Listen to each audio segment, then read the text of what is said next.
So it's not really a video game adaptation. It's more of a biography film.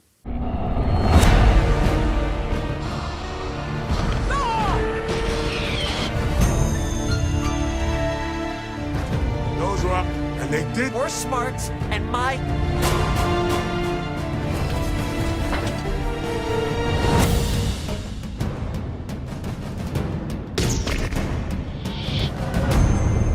He told me enough. No, I.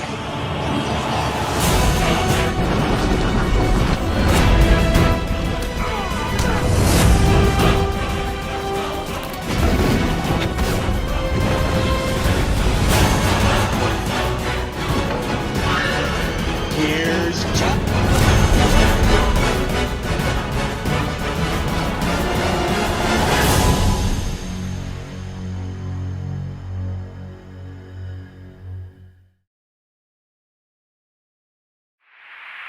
Hey everyone, it's Don G. Corleone here, and I'm here with a brand new movie review. And this review is going to be for a new release that came out this weekend. We are reaching the end of the summer, and it's one of two Sony releases that are coming out to end the summer.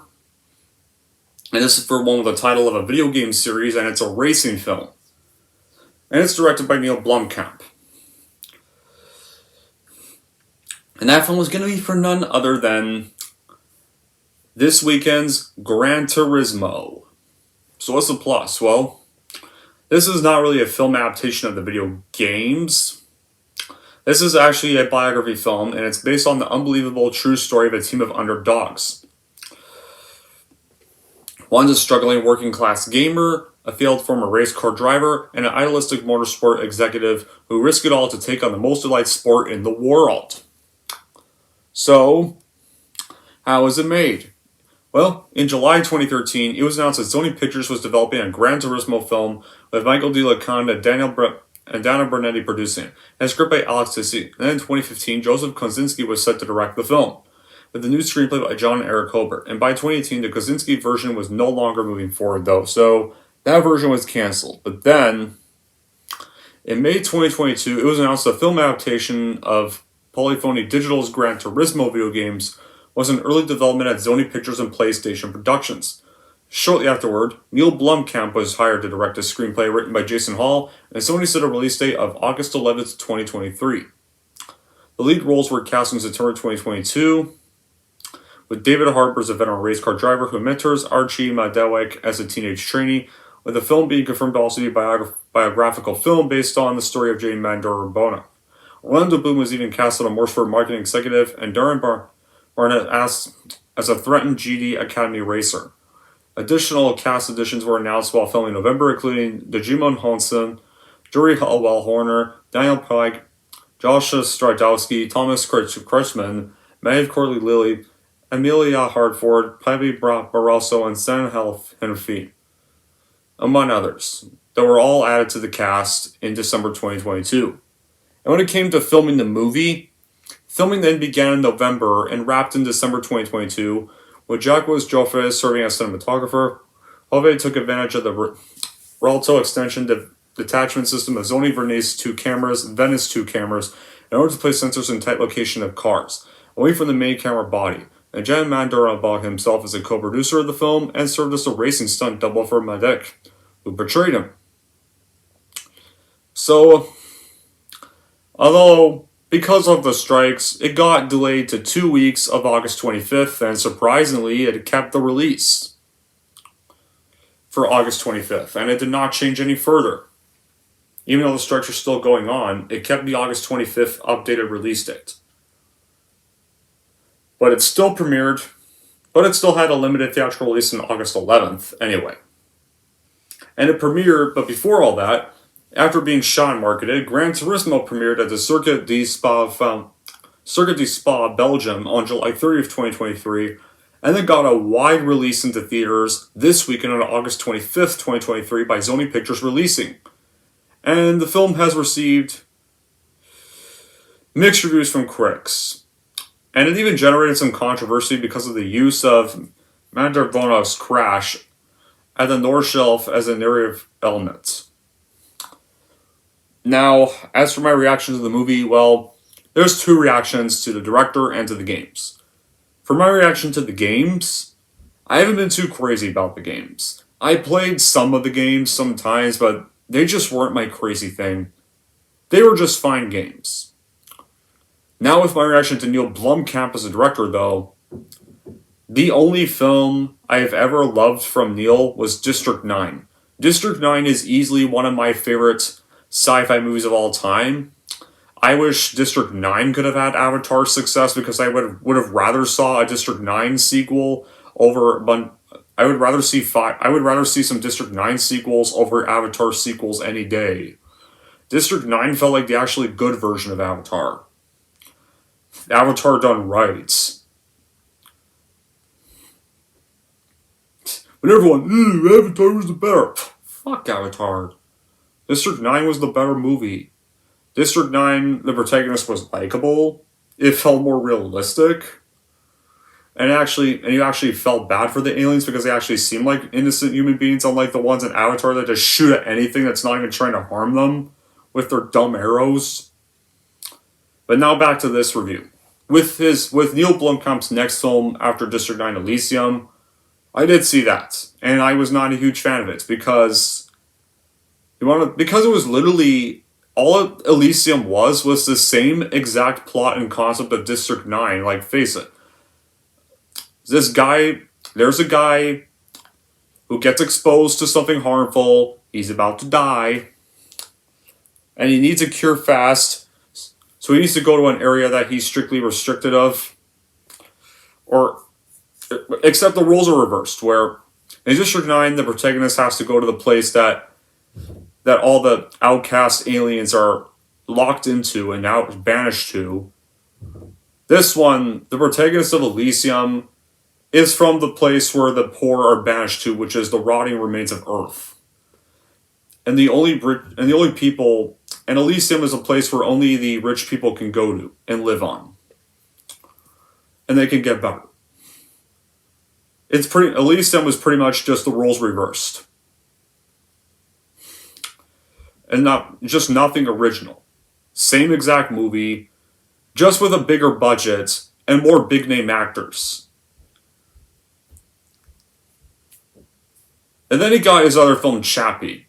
I only saw a bit of Chappie and I didn't finish it because Chappie was just a knockoff of both RoboCop and Short Circuit in one movie. A robot comes alive, learns human things, but also learns how to be a fighter. That's Short Circuit and that's RoboCop. One movie.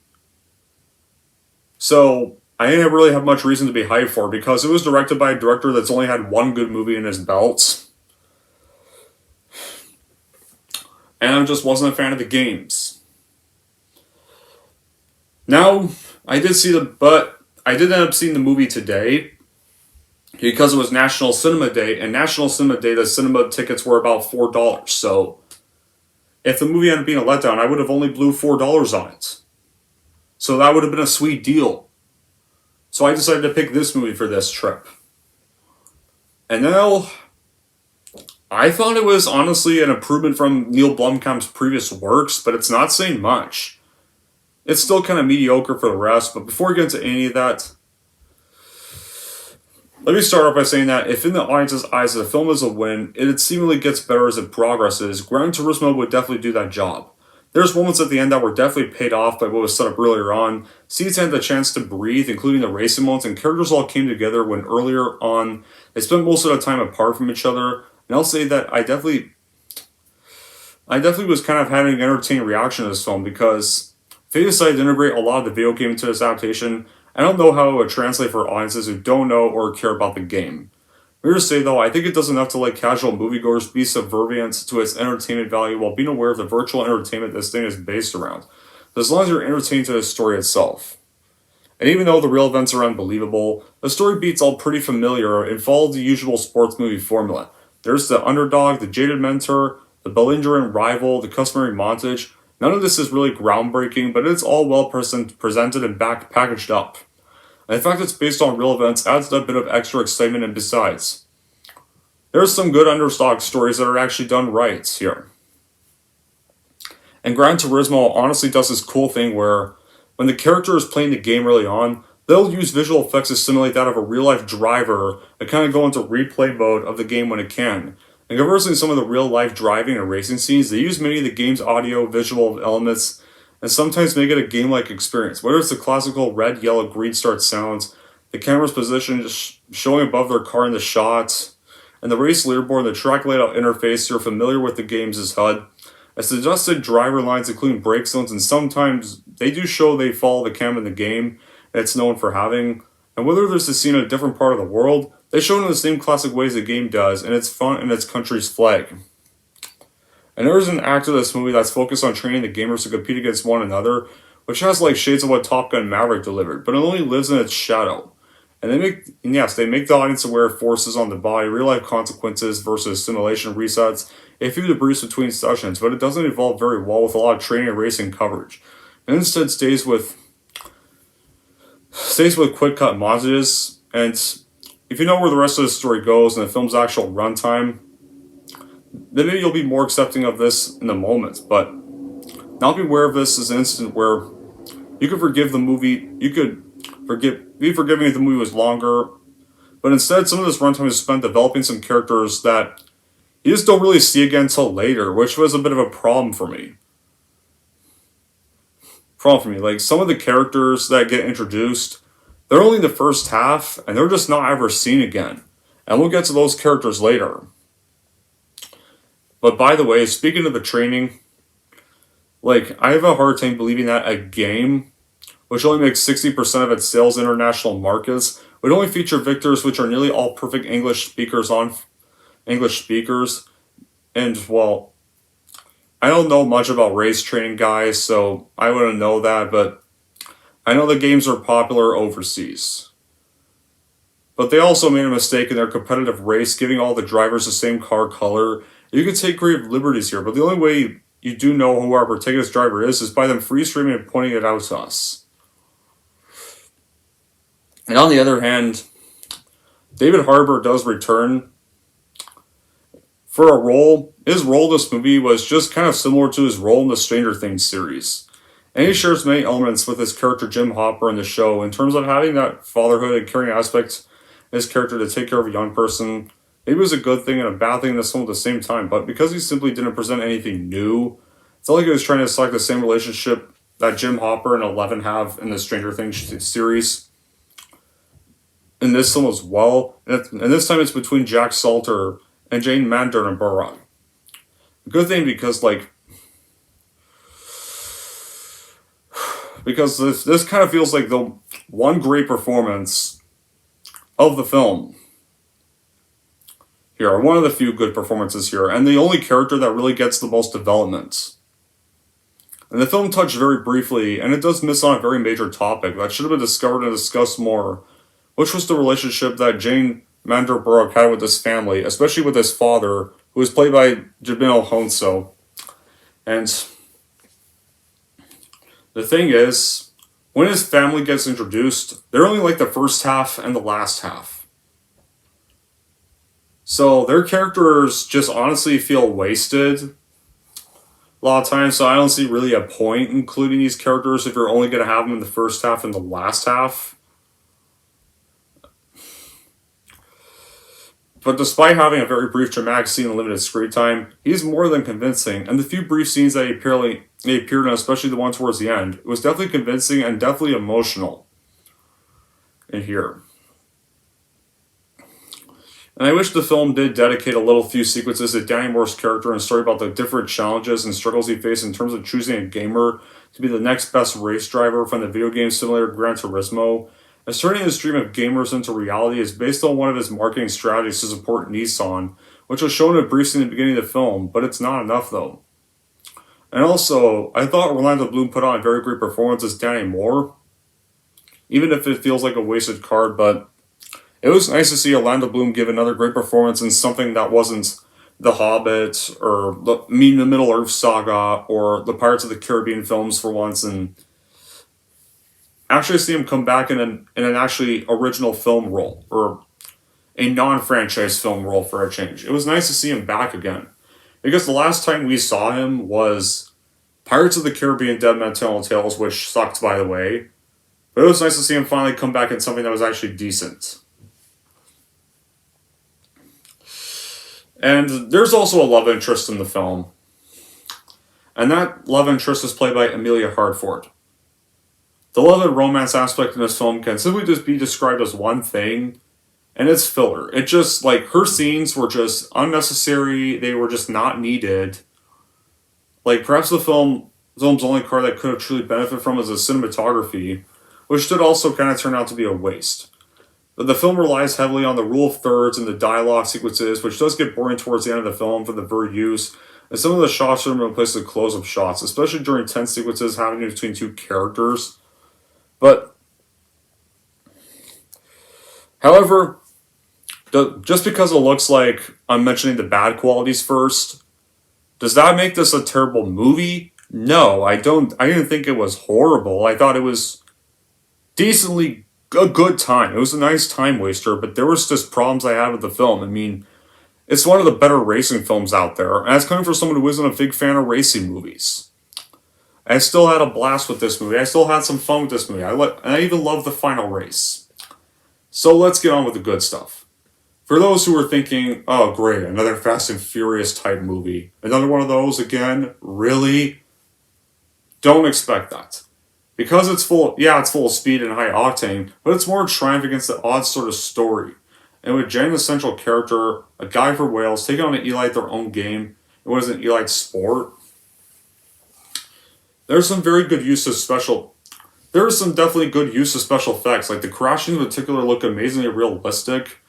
And I thought Jen's car crash scene, I know this generated controversy from a lot of people, but I thought the car chase was surprisingly, shockingly well done here. And I thought it was and I thought the rest of the cast in the scene gave some emotional reactions when the car crash happened.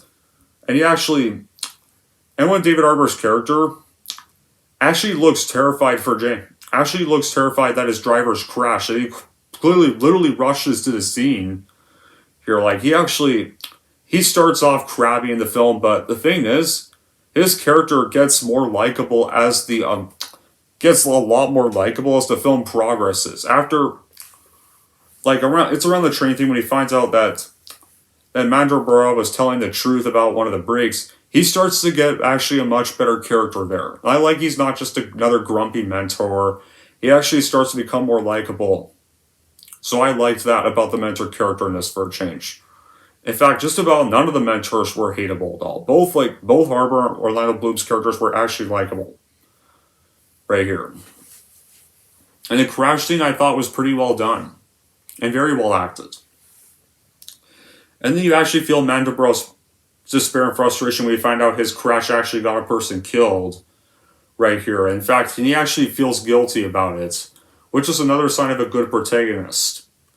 In this kind of movie right here.